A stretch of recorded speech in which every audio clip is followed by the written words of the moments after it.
அப்போஸ்தலர் அதிகாரம் 4.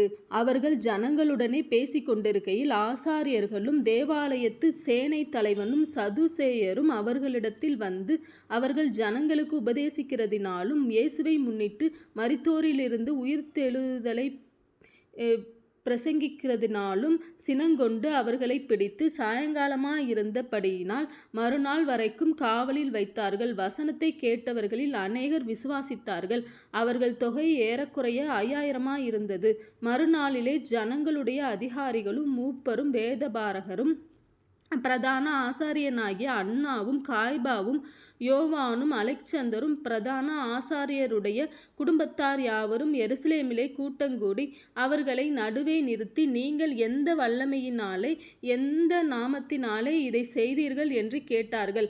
அப்பொழுது பேதுரு பரிசுத்த ஆவியினாலே நிறைந்து அவர்களை நோக்கி, ஜனத்தின் அதிகாரிகளே, இஸ்ரவேலின் மூப்பர்களே, பிணியாளியாயிருந்த இந்த மனுஷனுக்கு செய்யப்பட்ட உபகாரத்தை குறித்து எதினாலே இவன் ஆரோக்கியமானான் என்று நீங்கள் இன்று எங்களிடத்தில் விசாரித்து கேட்டால், உங்களால் சிலுவையில் அறையப்பட்டவரும் தேவனால் மரித்தோரிலிருந்து எழுப்பப்பட்டவருமாயிருக்கிற நசரேயனாகிய இயேசு கிறிஸ்துவின் நாமத்தினாலேயே இவன் உங்களுக்கு முன்பாக சொஸ்தமாய் நிற்கிறான் என்று உங்கள் எல்லாருக்கும் இஸ்ரவேல் ஜனங்கள் எல்லாருக்கும் தெரிந்திருக்க கடவது.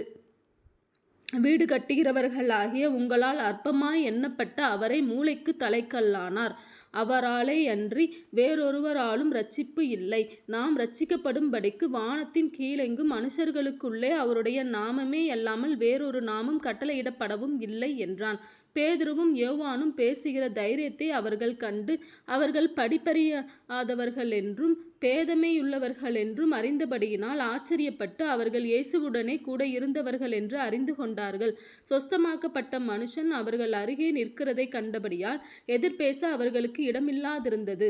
அப்பொழுது அவர்களை ஆலோசனை சங்கத்தை விட்டு வெளியே போகும்படி கட்டளையிட்டு தங்களுக்குள்ளே யோசனை பண்ணிக்கொண்டு, இந்த மனுஷரை நாம் என்ன செய்யலாம்?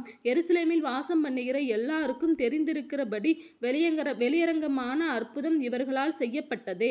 அதை நாம் இல்லை என்று சொல்லக்கூடாது. ஆகிலும் இது அதிகமாய் ஜனத்துக்குள்ளே பரம்பாதபடிக்கு இது முதல் ஒருவரோடும் இந்த நாமத்தை குறித்து பேசக்கூடாதென்று அவர்களை உறுதியாய் பயமுறுத்த வேண்டும் என்று சொல்லிக்கொண்டு அவர்களை அழைத்து, இயேசுவின் நாமத்தை குறித்து எவ்வளவும் பேசவும் போதிக்கவும் கூடாதென்று அவர்களுக்கு கட்டளையிட்டார்கள். பேதுருவும் யோவானும் அவர்களுக்கு பிரதியுத்தரமாக, தேவனுக்கு செவி கொடுக்கிறதை பார்க்கிலும் உங்களுக்கு செவி கொடுக்கிறது தேவனுக்கு முன்பாக நியாயமாயிருக்குமோ என்று நீங்களே நிதானித்து பாருங்கள். நாங்கள் கண்டவைகளையும் கேட்டவைகளையும் பேசாமல் இருக்கக்கூடாதே என்றார்கள். நடந்த சங்கதிகளை குறித்து எல்லாரும் தேவனை மகிமைப்படுத்தினபடியால் ஜனங்களுக்கு பயந்து அவர்களை தண்டிக்க வகையொன்றும் காணாமல் அவர்களை பயமுறுத்தி விட்டுவிட்டார்கள்.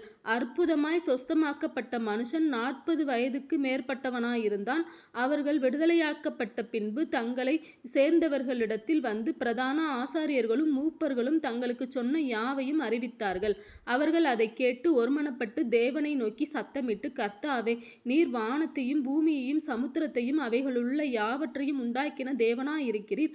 புறஜாதிகள் கொந்தளித்து ஜனங்கள் விருதா காரியங்களை சிந்திப்பானேன் என்றும், கர்த்தருக்கு விரோதமாகவும் அவருடைய கிறிஸ்துவுக்கு விரோதமாகவும் பூமியின் ராஜாக்கள் எழும்பி நின்று அதிகாரிகள் ஏகமாய் கூட்டங்கூடினார்கள் என்றும் தேவரீர் உம்முடைய தாசனாகிய தாவீதின் வாக்கினால் உரைத்தீரே.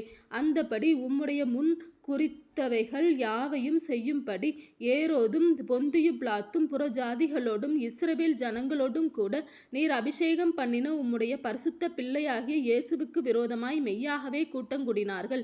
இப்பொழுதும் கர்த்தாவே, அவர்கள் பயமுறுத்தல்களை தேவரீர் கவனித்து உம்முடைய பரிசுத்த பிள்ளையாகிய இயேசுவின் நாமத்தினாலே அடையாளங்களும் அற்புதங்களும் நடக்கும்படி செய்து பிணியாளிகளை குணமாக்கும்படி உம்முடைய ஊழியக்காரர் உம்முடைய வசனத்தை முழு தைரியத்தோடும் சொல்லும்படி அவர்களுக்கு அனுக்கிரகம் செய்தருளும் என்றார்கள்.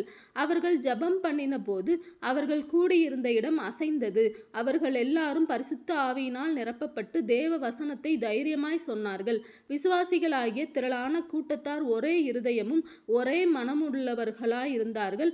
ஒருவனாகிலும் தனக்குள்ளவைகளில் ஒன்றையும் தன்னுடையதென்று சொல்லவில்லை.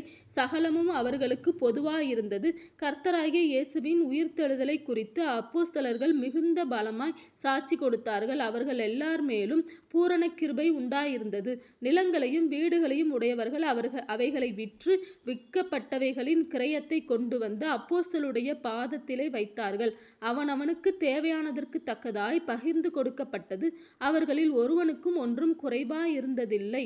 சீப்புரு தீவானும் லேவியனும் அப்போஸ்தலராலே ஆறுதலின் மகன் என்று அர்த்தங்கொள்ளும் பர்னபா என்னும் மறுபேர் பெற்றவனுமாகிய யோசே என்பவன் தனக்கு உண்டாயிருந்த நிலத்தை விற்று அதன் கிரயத்தை கொண்டு வந்து அப்போஸ்தலருடைய பாதத்திலே வைத்தான்.